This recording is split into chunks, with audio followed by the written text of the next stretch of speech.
Last year pa nag-umpisa, mga bossing. And I would imagine yes, attorney, we just want to know if sufficient information. Okay, we just want to know if we can align it with the pronouncements or the statement of Senator Trillanes that June, July, we're likely to see an arrest warrant. Kasi nga, this development... Hop! Wait lang. Bibitinin ko lang kayo, mga kababayan. No? Ayan na, tinanong na. Pero bago ko po i-play yan, mga kababayan, gusto ko po muna kayong imbitahan sa May 21 po. No? May 21, alas 9 ng gabi, gagawa na po namin ng thumbnail yan at ipopost na po namin dito at pwede nyo na pong i-like. No?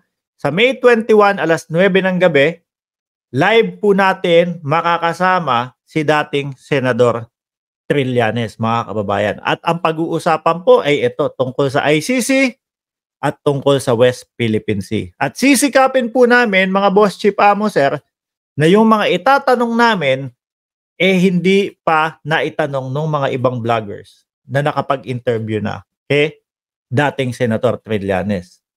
Ayan. O, tuloy. O, ano daw po? Ia-align daw po. Totoo po ba, ma'am?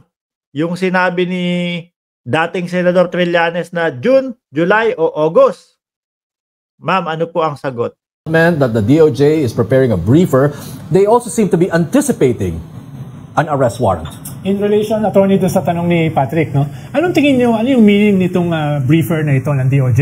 Dahil ito ba ay pagbabago ng posisyon ng presidente na hindi makikipag-coordinate sa ICC? Or ito ay a clear writing on the wall na papapasokin ng ICC?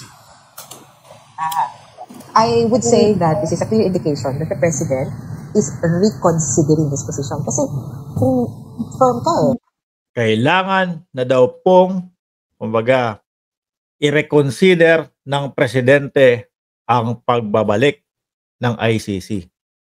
Mga kababayan. Hindi ka naman papagawa ng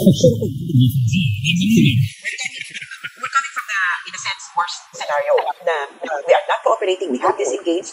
And when I say disengage, ito yung sabing term natin, Marcos, complete disengagement. Alam niyo nung panahon na yon, si Soljan naman ang nagtanong. Parang nabagit niya na, I am not sure what the president means by that. And he wanted it clearer na parang he will issue a memo daw. Yung disengagement na ginawa nila is that, hindi umano pero hindi rin naman nangyari. Hindi na magsasubmit ng kahit ano sa ICC. Anyway, eventually, nagsubmit pa rin sila ng mga dokumento, yung proof about the Para pong may nabanggit siya dito, mga kababayan, na yung pagsasabi daw po o pagbaklas ng Pilipinas sa pamumuno ni dating Pangulong Duterte, kumbaga parang laway-laway lang, parang sali-salita lang po. Boss Mark, nakita mo na ba yung video ni Maharlika? Hindi pa. Ngayong araw? Hindi pa. No, na-excite ako dito eh. Kumbaga mga kababayan, ang sinasabi, parang may nabanggit si attorney dito, no? Ia-atras kong onte na yung pagbaklas sa International Criminal Court nung panahon ni dating Pangulong Duterte, walang mga sinubmit na dokumento o kumbaga eto, tapos na tayo, eto yung mga dokumento, ganito, wala na tayo, hiwalay na. Kumbaga parang nabanggit niya dito na laway-laway lang. Babaklas na kami, ganito, ganyan. Ang ICC po patuloy pa ding nagsasubmit ng mga dokumento na ang ating dating Pangulo ay kanilang iniimbestigahan. And when I say disengage, ito yung sabing term natin, Marcos, complete disengagement. Alam niyo nung panahon na yon, si Soljan naman ang nagtanong. Parang nabagit niya na, I am not sure what the president means by that. And he wanted it clearer na parang he will issue a memo daw. Yung disengagement na ginawa nila is that, hindi umano pero hindi rin naman nangyari. Hindi na magsasubmit ng kahit ano sa ICC. Anyway, eventually, nagsubmit pa rin sila ng mga dokumento, yung proof about the investigations in the Philippines. Unfortunately, these were not taken. And they also submitted a reply as regards the deferral. Actually, they requested for the deferral. Tapos they continued to engage with the ICC kahit may sinabing disengagement, which was weird. Now comes this briefer, and I think this is an indication that Marcos is not fully, kumbaga, certain as to his points about the ICC. And if I may backtrack to the campaign, wala siyang sinasabi tungkol dito sa ICC noon, di ba? Tapos sa pagsimula ng termino niya, parang sinasabi niya lang, ayoko dyan sa ICC. And he was repeating arguments that have been repeated ad nauseam. Paulit-ulit na, sovereignty, na parang silang plaka. Kaya sabi namin, is he well-informed, especially after the developments, after the decisions? Now that he's looking at it closely and on a legal perspective, I think that this is a reconsideration. Of course, ayan nga daw po, he will be reconsidering his decision. Okay. Ayan nga daw po, mga kababayan. So, pagkakaintindi ko dito, meron silang sinasabi na, kumbaga, basta laway-laway lang nung sinabi nilang bibitaw na ang Pilipinas sa ICC. Kulang naman yung mga ganito, ganyan. Pero ang International Criminal Court ay patuloy na nagsasubmit ng mga dokumento na iniimbestigahan. Na tuloy-tuloy ang investigasyon. So ngayon, dahil nga po ang ating Pangulo narinig nila ng International Criminal Court na ayoko sa ICC. Ngayon, ang tanong sa Pangulo, ang tinanong, informed ba yung Pangulo na kumbaga laway-laway lang yung pagbaklas nila sa ICC. Kaya pati po siya, nandun pa din po mga kababayan eh. Oh. Tuloy ko ng konti. So, Attorney Conti, June, July, are we going to see an arrest warrant issued? Ay, ayan na mga kababayan. So, Attorney, June, July, ano sagot ni Attorney? Oh, so Attorney, June, July. Tapos sa pagsimula ng termino niya, parang sinasabi niya lang, ayoko dyan sa ICC. And he was repeating arguments that have been repeated ad nauseam. Paulit-ulit na sovereignty, na parang silang plaka. Kaya sabi namin, is he well-informed, especially after the developments, after the decisions? Now that he's looking at it closely and on a legal perspective, I think that this is a reconsideration. Of course, at least an indication that he will be reconsidering his decision. Okay, so Attorney Conti, June, July, are we going to see an arrest warrant issued? Will it be announced? Sa tansya po nyo, will it be announced? Because I understand that the ICC does not always announce when an arrest warrant has been issued because to prevent the accused from fleeing. So, are we going to see an announcement? Yes, oh. Anytime soon? Ang ano ko dyan, no news would be good news because ICC processes as regards issuance of the warrant, application of a warrant of arrest, issuance, and service even are considered confidential. Tama yun. Kailangan ko masurpresa o kaya kailangan mong mahuli yung tao. And the yun nga yung sinasabi natin, no? Nasabi din niya.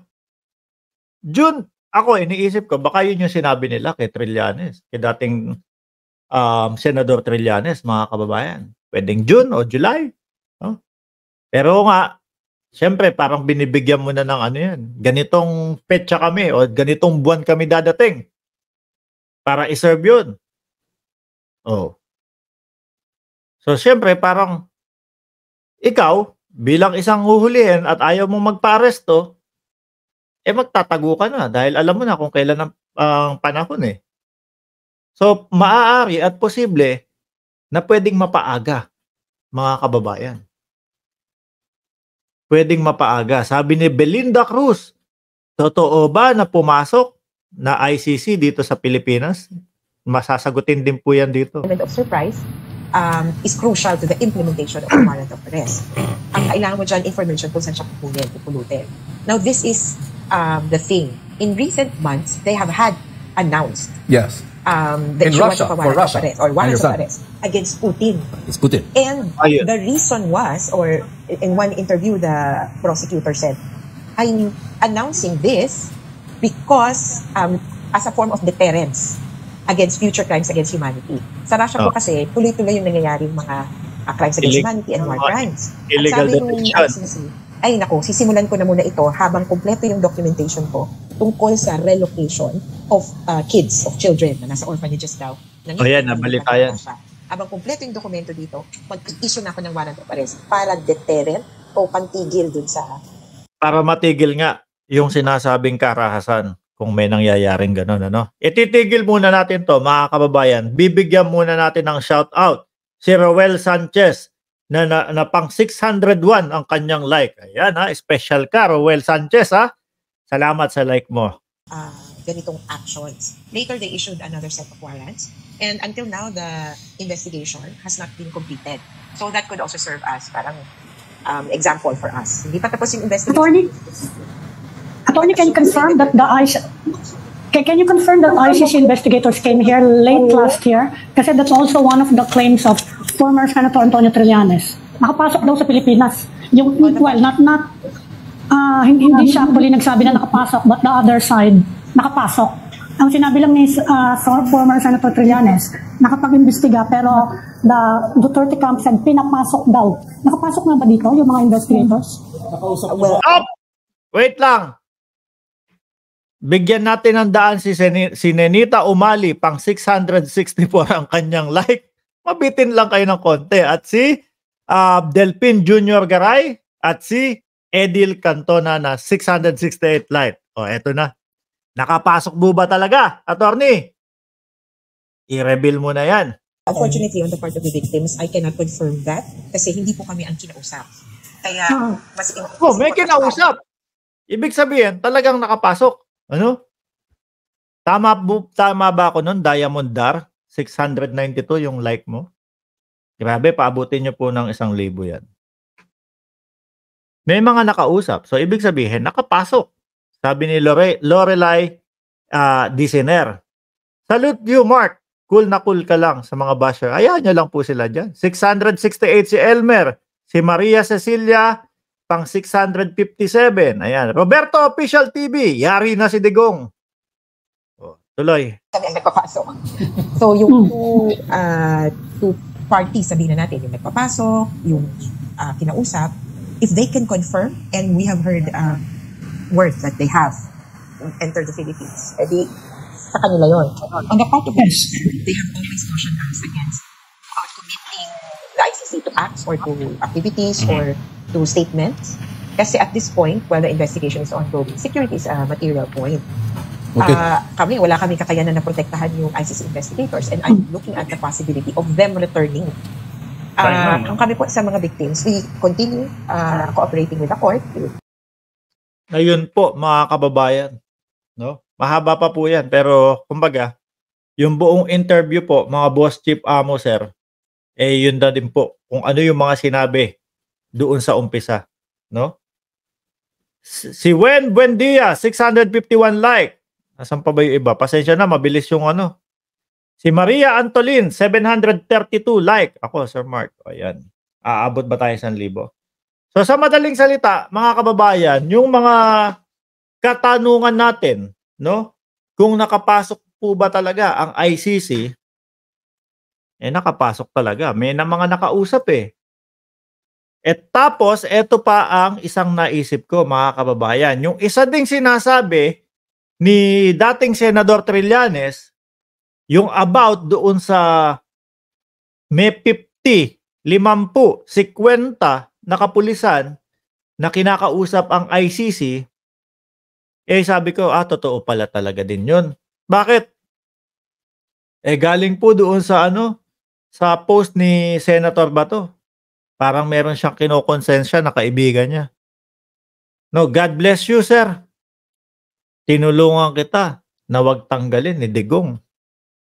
Tapos ngayon, isa ka doon sa humihikayat sa mga kapulisan, no? Na kumbaga magtestigo laban sa amin. So, totoo din po, mga kababayan. Sabi ni Edil Cantona, second batch si BP Sara, 2 batch po no? 2 o 3 batch. First batch is si dating Pangulong Duterte lang daw po. Grabe, matanda na din yung tao. Tapos gano'n, wala tayong magagawa, mga kababayan. Rosette Taginod, 752 like. Abot na tayo ng 752. Mabuti at makulong na yung mga matatapang na tao. Magagalit sa atin yung mga DDS, Sabi ni Sir Roberto Official TV, takot na takot din si Bato. Nanggagalaiti po, sir. Kanino yung like na pang 791? Kaninong like yun? Nanggagalaiti po, mga kababayan. Lahat po ng gusto nating marinig, narinig po natin doon, mga bossing. Kung totoo ba yung June, July, August ni Senator Trillanes? Totoo. So, sa madaling salita po, mga kababayan,